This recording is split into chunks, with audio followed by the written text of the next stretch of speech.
Hi everyone. Uh, this is a short video that's going to take a look at a couple of the readings from the second section of the first part of Ethical Issues in Modern Medicine. And what we're going to do here is look at the Bayliss and Blackhall readings, which discuss truth-telling in different sort of contexts. And what we're going to kind of do here is use this sort of material to create arguments and for and against sort of telling the truth, and we're going to talk a little bit about sort of how to evaluate those arguments. So just to sort of recap on sort of how argumentation is supposed to work, um, uh, you have to remember that there's sort of two questions that we're going to ask about sort of any argument once we've sort of come up with one. So the first question is just that, are the premises true? So this is I guess a good enough time to sort of remind everybody that arguments have to have a premise, at least one premise, and a conclusion. So the conclusion is sort of the thing that's being argued for, and the premise is the thing that's being sort of offered as justification for belief in that conclusion. So at the very least, when we sort of evaluate these things, we want to know if the premises are true, and we have to take a look and think about whether or not we have good reason to sort of believe these premises. So that's sort of one thing. And then the other thing is about sort of the logic of the argument. Does the conclusion sort of follow from those premises? And in the case of the arguments that we're going to look at today, the question is going to be, is the argument valid?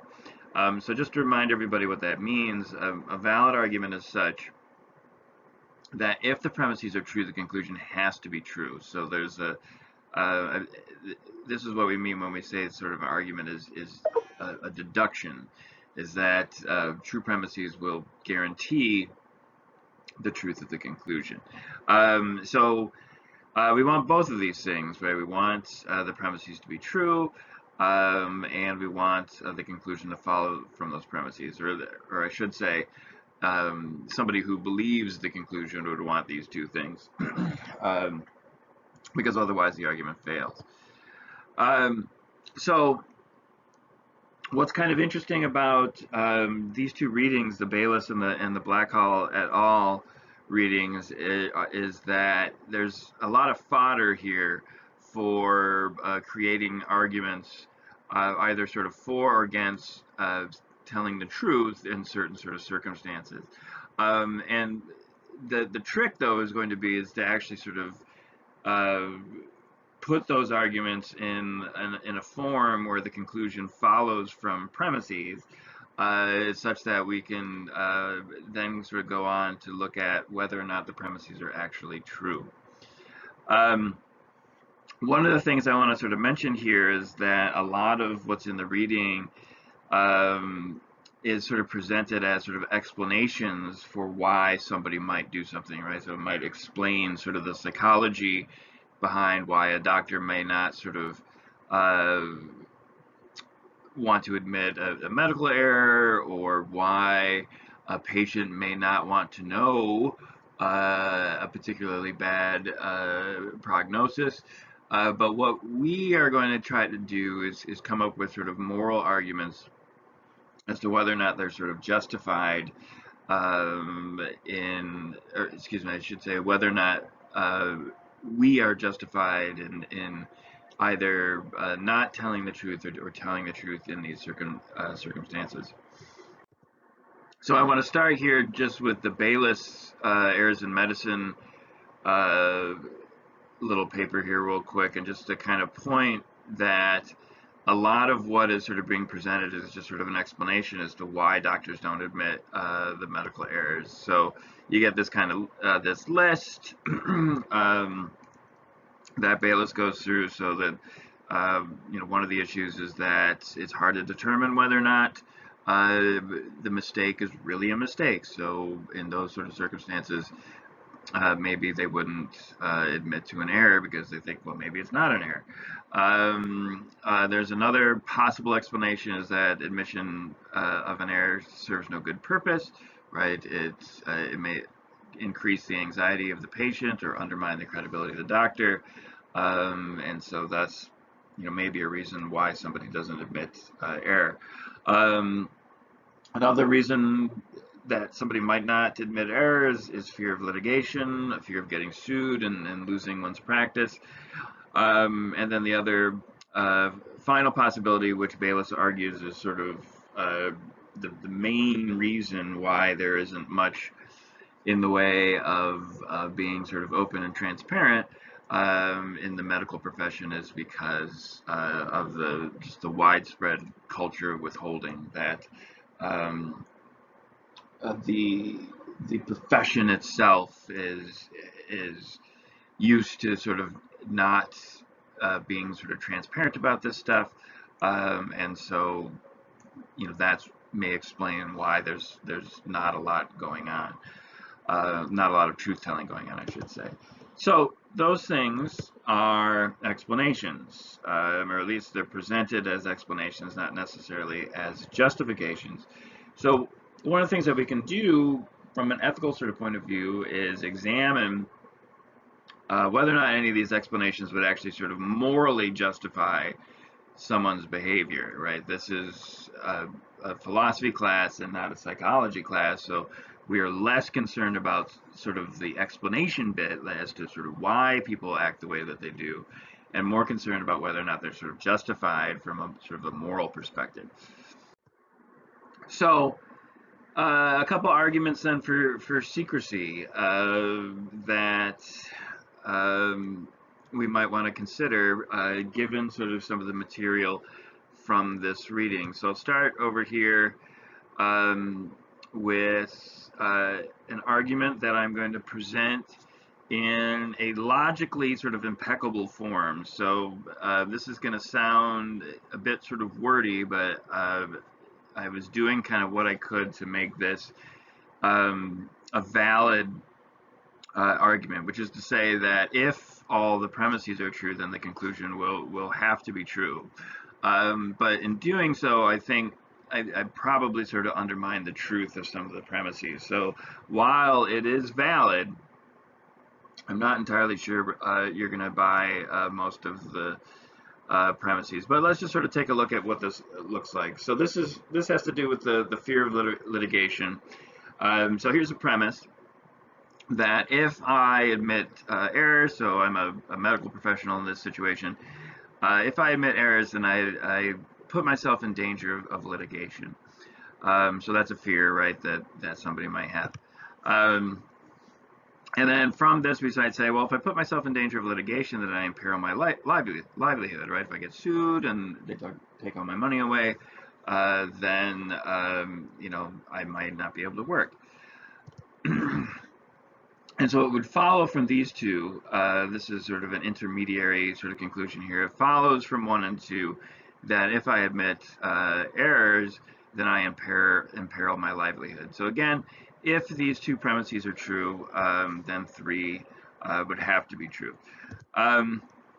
So here comes sort of the moral bit. So let's add to this that I am morally justified in protecting my livelihood, and then conclude that I'm therefore morally justified in refusing to admit errors. So this follows from 3 and 4, and again, if 3 and 4 are sort of actually true, then 5 would be true, that this would sort of justify your refusing to admit errors if everything in this argument were true. So what you need to sort of ask yourself then is sort of looking at this argument is, given that we've sort of satisfied the logical requirement, given that this argument sort of is valid, the only thing left to sort of consider is whether or not the premises are actually true. And the premises that we'd have to sort of think about are 1, 2, and 4. So this is kind of for you to sort of consider here, but I might say sort of a couple things. But premise one, if I admit errors, then I put myself in danger of litigation. That may be true, but there is sort of a question of, well, how much danger are you really sort of putting yourself in? How, what is really the risk? Is it a high risk? Is it a low risk? I mean, if you walk to work, you put yourself in danger of getting hit by a bus, and that would imperil your livelihood. Um, so that would, the reasoning doesn't sort of quite uh, make sense until we kind of fill out, what we mean by some of these sentences here. But just to kind of add to this, there is in the reading some reason to think that this might actually not be true, that you're actually sort of less in danger of admitting yourself, putting yourself in danger of litigation if you admit errors as opposed to if you're secretive. Um, and number two, there's a question of like, well, how much is getting sued imperil your livelihood? If you have an insurance, you may be okay. It may be more just an issue of hassle and time taken up of your life, and not necessarily that your inability to work. And then the fourth premise, or the is that whether or not you're sort of morally justified in protecting your livelihood. Again, this may be true, but it could be something that would have limits, that protecting your livelihood may not be the only thing that sort of matters in terms of your behavior. So again, something to think about, that these are sort of each of these sort of premises are things that would have to be true in order for this argument to work. And if you have some question or some doubt about the truth of these premises, or the conditions under which they're true, then that would be a place for criticism.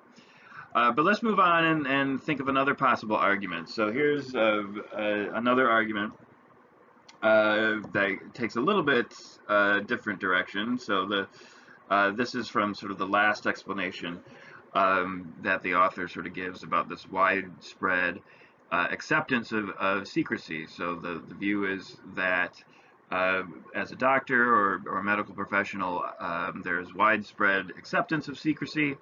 And then add to that that it is morally permissible for me to act in ways that my profession accepts. You get a conclusion that it's morally permissible for me to keep my errors secret. So this is a little bit simpler argument here. This is what we call a modus ponens style argument. And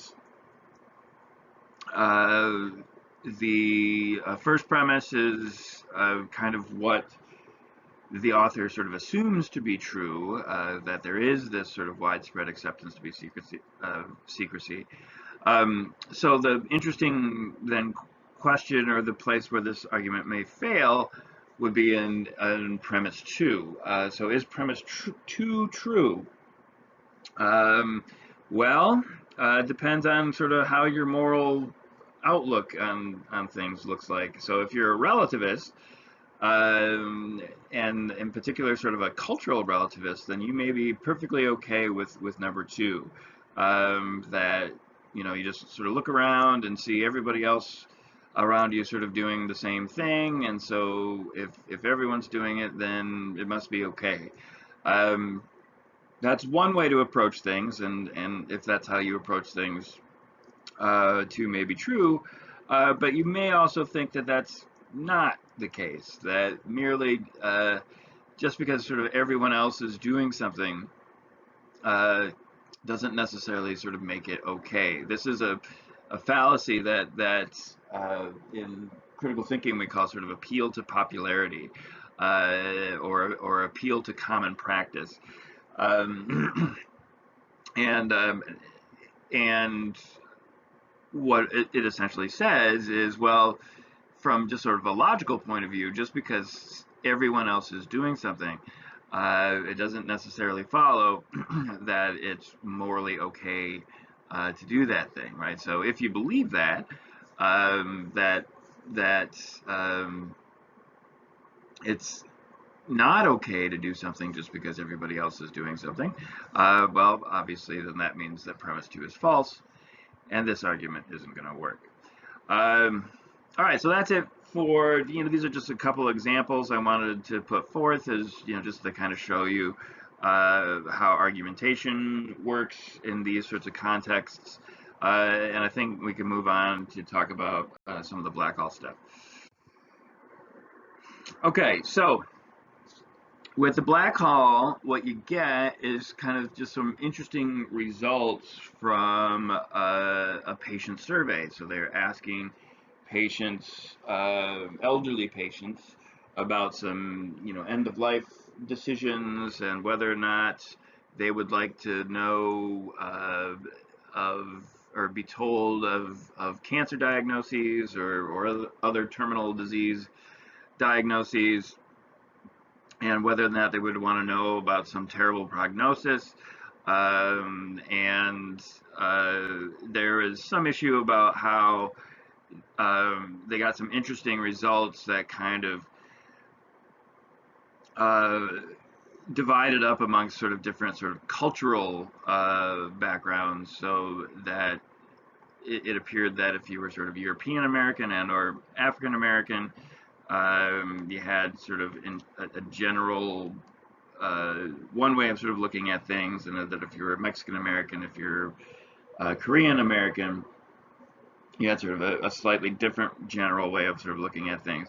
And I'm not, or at least for this uh, little video, I'm not going to sort of delve into the cultural difference stuff, but I did want to just sort of say here that some of these answers, especially from people with different cultural backgrounds from my own, did have me thinking a little bit differently about these issues, which is to say that it helps to have people from different backgrounds and different sort of ways of thinking, sort of to have their voice heard, because it can get you to sort of think about an issue in slightly different ways, and maybe um, maybe you can sort of see that a certain sort of behavior is not okay, right? Or something that you thought was okay is not okay, or what you thought was not okay is actually okay,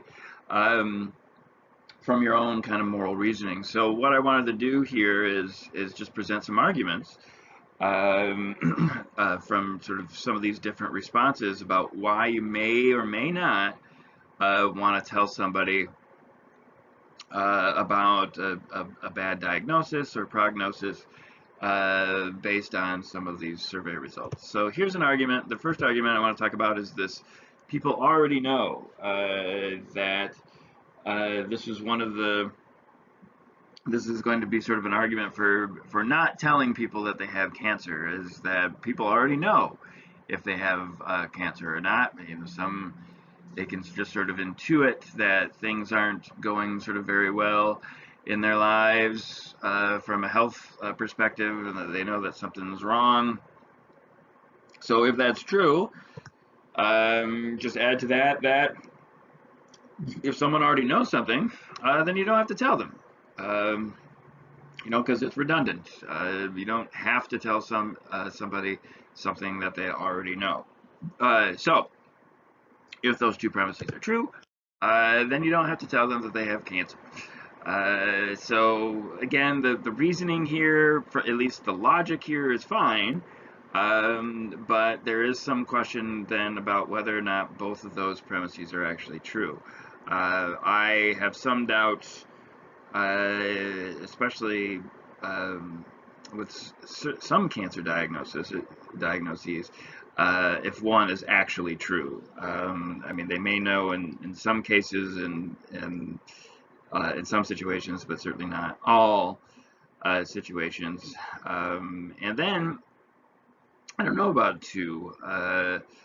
Would you agree that if somebody already knows something, that you don't have to tell them? There's some question about sort of the professionalism of that. There's some question as to, can you really just, as a professional, can you just sort of bank on the hope that they already know? I would think that that would be an issue for some folks to try to sort of think of it that way. So anyway, if for either of these premises, if they're true, of course, the conclusion follows. But both of those premises seem to have some problems. Here's another argument, an argument about cruelty that I found kind of interesting. And then also about the explicitness of telling people things. So one of the interesting sort of bits um, that came from a cultural tradition sort of not my own is the this sort of desire to sort of be vague, that being vague is a way to sort of spare people their feelings a little bit. And so here's an argument about not being explicit with a poor prognosis. So for instance, like telling somebody that they only have 2 months to live. So being explicit with a poor prognosis is cruel, according to some respondents. And I think we can just add to that one should, in general at least, or ceteris paribus, refrain from cruelty. So it would follow that one should refrain from being explicit about a poor prognosis. So again, the logic here is just fine. I built all these arguments to be logically valid. So it's only going to fail if one or both of these premises are false. And I think two, at least from my own perspective, is pretty uncontroversial, that you shouldn't just be cruel unless you have really good reason not to. And then so the interesting question would be whether or not one is actually cruel. Okay, so moving on. I just want to get to this last argument here. So here's an argument about, or as I should say, here's an argument in favor of telling people a bad diagnosis or prognosis. So here's a premise: people will be able to get their affairs in order only if they are told their diagnoses or prognoses. And I guess we can question whether or not you have to do that explicitly. But number two is that people must be allowed to get their affairs in order. So I made this sort of very strong argument that they can only get their affairs in order if they are told their diagnoses or prognoses, and they must be allowed to get their affairs in order. Therefore, people must be told their diagnoses or prognoses. So the argument here is sort of a modus ponens argument that again is valid. But here's a couple premises for you to think about, right? Is it the case that people must be allowed to get their affairs in order? That may be true for sort of some people, but maybe not all people. And whether or not it's true that they will only be able to get their affairs in order if they are told about their diagnoses or prognoses, that may be not always true as well, or it is questionable how often that would be true. So we just kind of wanted to kind of present this in sort of explicit sort of argumentation kind of form, just to get you thinking about coming up with your own arguments, or trying to sort of unpack arguments from this reading.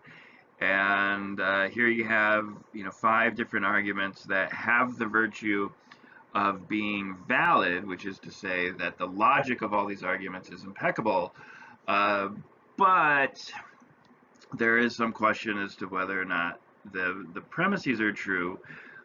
So that opens the door to the possibility that they are not sound. So remember that at the end of the day, what should you convince you of things are sound arguments. That is, arguments that are valid and have all true premises.